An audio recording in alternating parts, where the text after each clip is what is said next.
I talked briefly on the prosecutor forfeiture. That is going to be a new fund because the statute actually states, huh?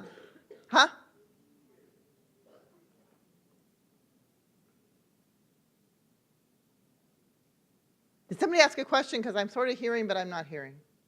Okay. We talked a little bit about the, when I was going through the new ledge on the prosecutor forfeiture. Basically, and I'm not going to, again, go through the whole calculation. You don't have to do it because the prosecutor's office is supposed to do it. But the prosecutor's going to get a third of the forfeiture, and then there's allocation of an additional amount up to 85% of the remainder that will go to your general fund to pay, if it's your sheriff's office, to pay for the law enforcement investigation costs. And then that leaves a 15% of that that's going to go to the common school fund. But the prosecutor has a new fund in this statute. And so we are going to have a new fund number. That is going to be 1234, and it'll be on the chart of accounts, which I'll post the 1st of July. We did establish a new fund number for the settlement funds, your 6,000 series, because you may not need to use this. It really depends on what your county does. But when you get a supplemental distribution of property tax relief lit, you have up to 3 years to allocate that. So you're going to need a different way to track it. If you decide to allocate it all in the first year, your county decides to allocate it all in the first year, you can just use the regular property tax relief fund. But if you're going to allocate it over the 3 years, then you're going to want a separate fund. So we have established a separate fund for that. If you have questions about that, call me, because you're going to end up with layers potentially if you get one every year or two, because there's 3 years in there. Then you may have a next supplemental distribution that has up to 3 years. So it could get a little complicated depending on how your county decides to allocate that.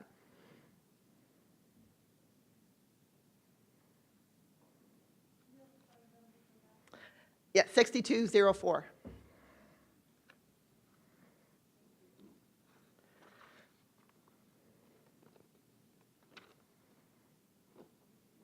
Okay, and I'm going to hit a few things that I didn't, just because we've got time and not going to be ready for lunch yet.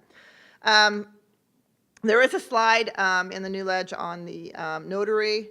I went over this in a lot more detail with the recorders, so if you want to look at the presentation for them, all of the presentations that we do are on the web page for that office. So like you go to your web page, auditor's web page to get yours. You can go to the recorders and look at what they see. You can go to the clerks and see what they see. If you have any interest in that, not saying you have to do it, just saying it is there. So on the recorders page, there's more detail on this. The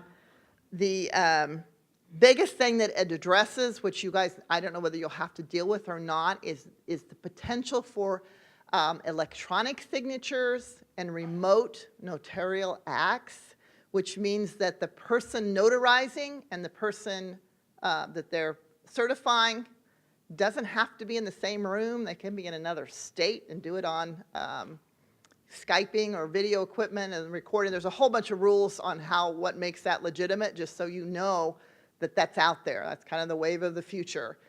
Same thing with electronic signatures. There are situations where those are valid. They have to follow the rules for that, but you need to be aware of that. And those are all in the, or beginning the addressing of that is in the new notary, with Senate Enrolled Act 372, but affects Indiana Code 3342, which is your notary. Last year, they kind of recodified that and removed stuff around. The definitions section, they've repealed and started a whole new one, which has a whole lot more definitions in it. So it's something you might want to look at if you have questions about that, or if you're a notary yourself and you have some questions about how that works.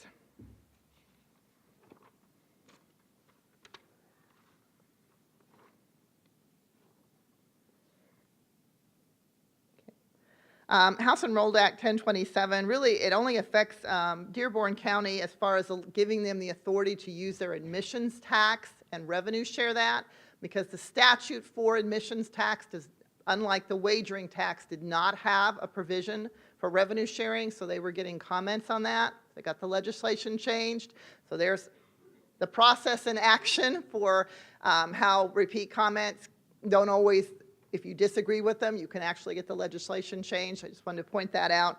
But the other thing I wanted to point out, because other counties have asked about that, with your riverboat money, again, you cannot revenue share your admissions tax unless you're Dearborn County, and that you can. They may expand that for other counties. And also your riverboat funding says it can be used for any legal purpose of your county. We're getting a lot of questions. Can we give it to schools? Can we do this or that with it?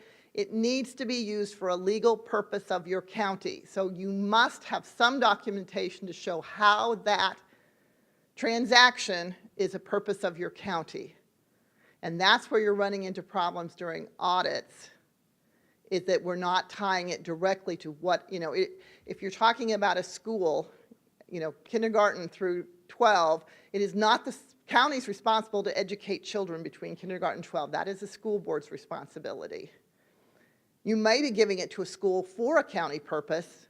Obviously, when you provide resource officers, or if there's a community education program or an after-school program or a recreational program that could tie. I'm not saying it never happens, but you need to have that documentation, just so kind of have a heads up on that. Are there any questions about that? Okay.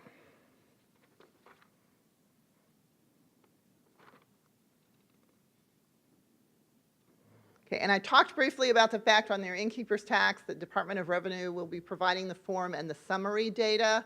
There's been some questions, and I think going back between the treasurers and the auditors, that there was a public access counselor opinion that we've always deferred to, that the innkeeper's tax is a tax, and so the person paying that, or the corporation or the entity paying that, is protected and should not be released. And I know there's been some questions of who has access to that, whether it should be general knowledge, but just like any other taxpayer, that should be protected.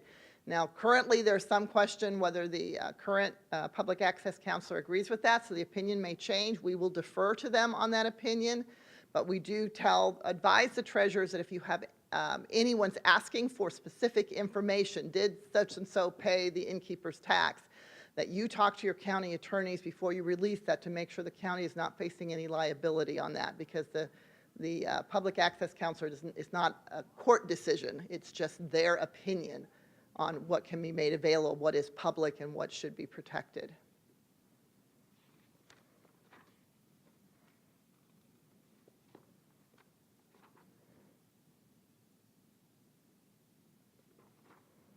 Okay, and as I talked about, we're not going to go into the whole formula on the Community Mental Health Center, but part of that bill that I wanted to bring out is that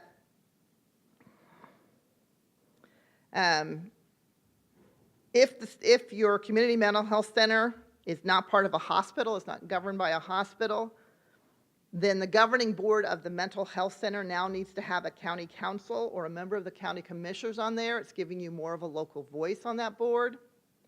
They are also now, the mental health centers are required by statute to provide an annual report back to your commissioners on what they've been doing, what services they provide, really where that money's going. And again, it's to give you some more input and some more control then on what those community mental health centers are doing, and whether that's the direction you want them to go, and to understand what it is if someone's asking you, why do you give money to them, so that they are giving you feedback on what those community services are.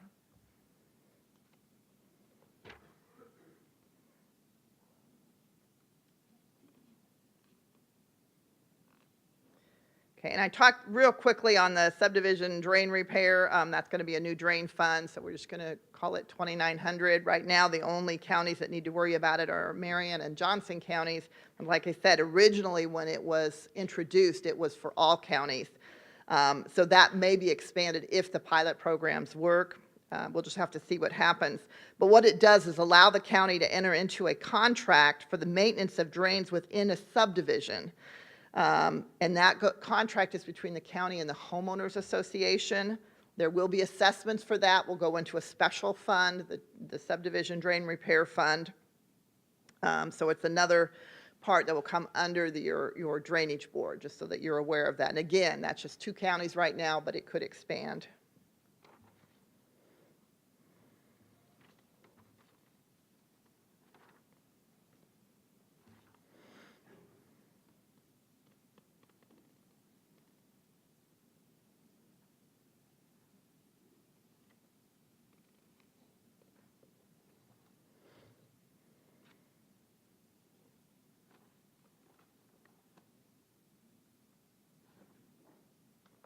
And the last slide in that presentation was on House Enrolled Act 1242, which talks about your redevelopment commission.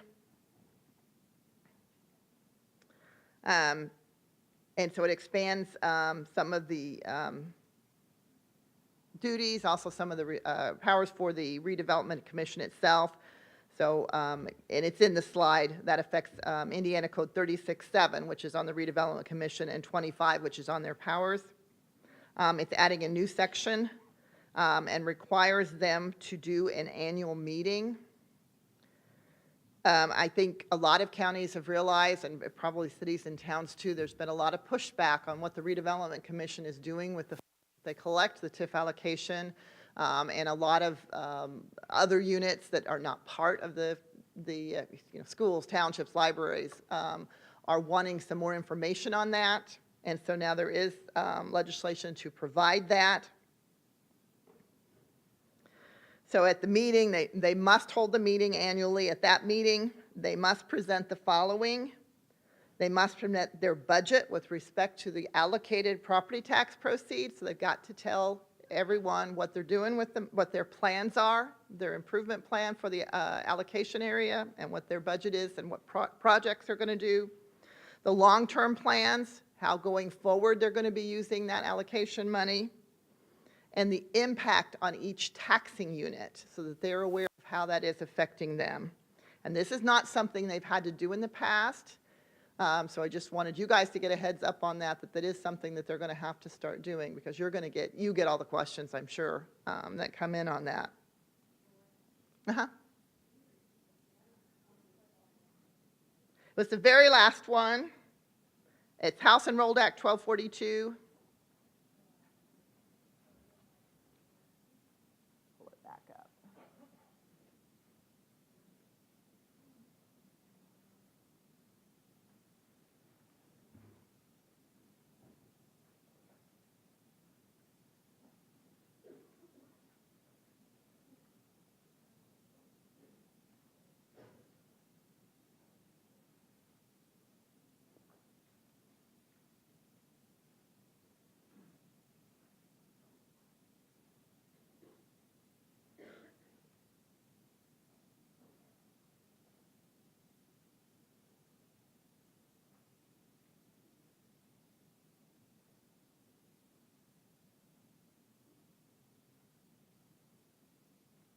Man, I had a lot of slides in here.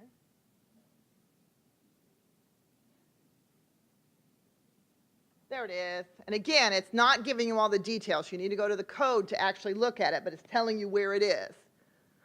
So right now, you need to go to the bill, House Enrolled Act 1242, if you want to see what it is, starting. How could that not be there?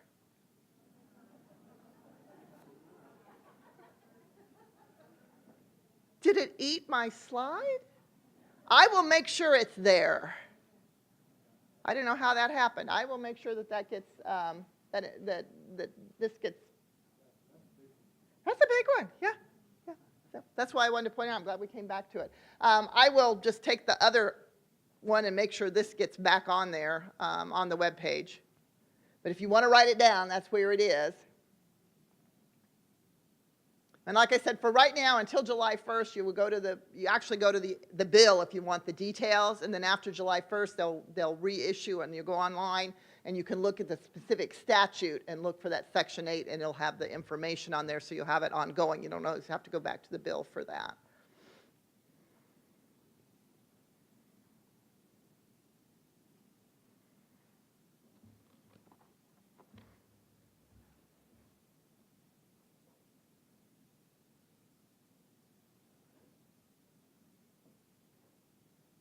Probably no shock that I am not the most technologically advanced person. But since we have some time, I wanted to show you something for those of you that don't. See if I even can do that.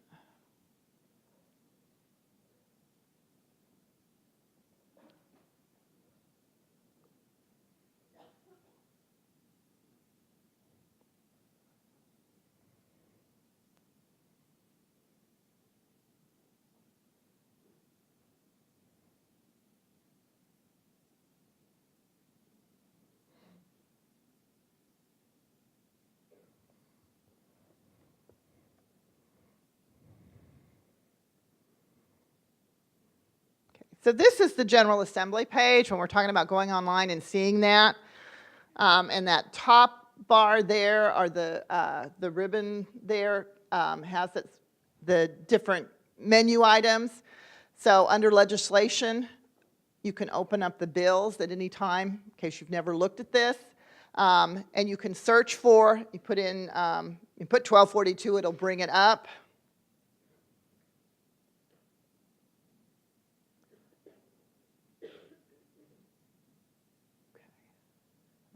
Well, if you put it in right.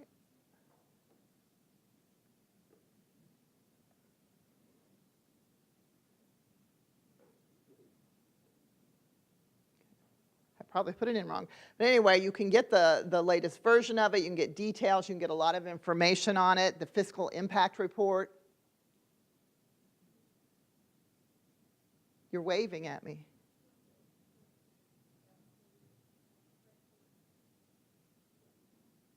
Okay. Oh, okay. And the other place I was talking about once it's law is you have a place, and that's what I'm saying. When you want to know what the law says, go to this place, put your code in. If you have questions about it, which one it is, give us a call, but put your code in and look at the actual statute because that's where you really need to go for details on that.